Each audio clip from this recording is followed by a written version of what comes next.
এবং বাংলাদেশের তারা বিদেশে চলে যাওয়া ছাড়া কোনো উপায় থাকবে না এবং বাংলাদেশ তখন মেধা শূন্য হয়ে যাবে ব্রেইন ড্রেনের মাধ্যমে। তাই আমরা আমাদের ন্যায্য হিস্সা, আমাদের ন্যায্য অধিকার আদায়ের জন্য আমরা 100% কনফিডেন্ট। আমরা জানি আমরা আমাদের অধিকার আদায় করতে পারবো। সেই অধিকার আদায়ের লক্ষ্যে আমরা এখানে অবস্থান করছি এবং আমাদের অধিকার আদায় না হওয়া পর্যন্ত আমরা এখানে অবস্থান করবো। আপনারা কি মুক্তিযুদ্ধ কোঠার বিপক্ষে? আমরা অবশ্যই মুক্তিযোদ্ধা কোটার বিপক্ষে নয়। আমরা চাই কোটা সংস্কার। কোটা থাকতে পারে, যৌক্তিক পরিমাণে কোটা থাকতে পারে, সেটা হতে পারে 5% বা 10%, এরকম যৌক্তিক কোটা চাই।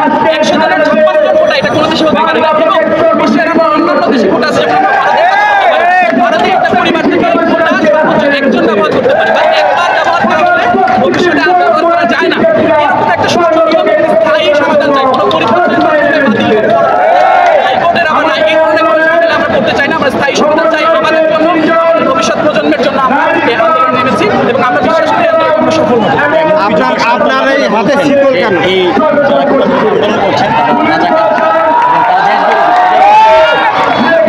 তাদের যে দাবি যে মুক্তিযোদ্ধার সন্তান না, মুক্তিযোদ্ধার সন্তানরা তারা যে সুবিধা লাভ করছে তারা মুক্তিযোদ্ধা করেনি। তারা কি শুধুমাত্র আমার জন্ম, যে জন্মের উপর আমার হাত নেই, শুধুমাত্র সেই জন্মের এটা তো হতে পারে না। আমার জন্মের উপর আমার হাত ছিল না, তাহলে কি আমি বলবো জন্মই আমার আজন্ম পাপ? এমন তো হতে পারে না। আর আমরা মুক্তিযোদ্ধাকে আমাদের বীর মুক্তিযোদ্ধাকে সম্মান করি, তাদের উপর সম্মান।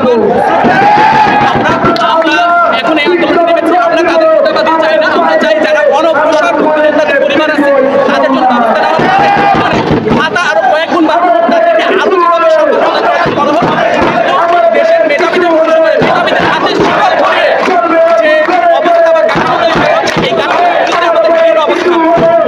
1947 সাল, 1952 সাল, 1971 সাল,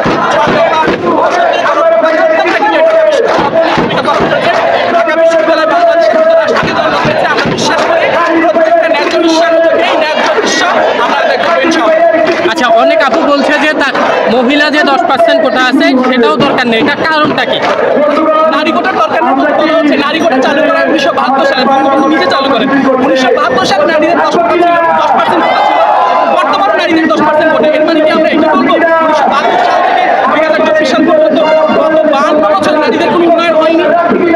এই কোটার পরিমাণ সমপরিমাণ কোটা রাখা মানে এই কোটা হবে, আর কোটা কোনো স্থায়ী সমাধান হতে পারে না। কোটা একটা অস্থায়ী সমাধান এবং এই কোটাকে নির্দিষ্ট সময়কালের জন্য হতে পারে। এখন এটি আজীবনের জন্য চলে যাবে। স্বাধীনতার 52 বছর, 53 বছর এই সময় কোটা থাকবে, এটি কখনো যৌক্তিক দাবি হতে পারে না। তাই এই সম্পর্কে একাত্তরের বাংলায় আমরা এসে দাঁড়িয়েছি এবং মাননীয় প্রধানমন্ত্রী 2018 সালে বলেছিলেন কোটা বাতিলের কথা। আর সেই দাবির সাথে আমরা একত্রতা প্রকাশ করি আমাদের সাহস যোগাচ্ছি। আচ্ছা, এখানে কোনো রাজনৈতিক দলের আপনাদের কোনো সাপোর্ট আছে কিনা আপনাদের উপর? না, কোনো রাজনৈতিক দলের সাপোর্ট আছে কিনা এই বিষয়ে আমরা তারা সময় রাখি না। আমরা শিক্ষার্থী সমাজ, আমরা মনে করি দেশের সবচেয়ে শক্তিশালী সমাজ আমরা। এই শিক্ষার্থীরা বাংলাদেশকে স্বাধীন করে আনছে।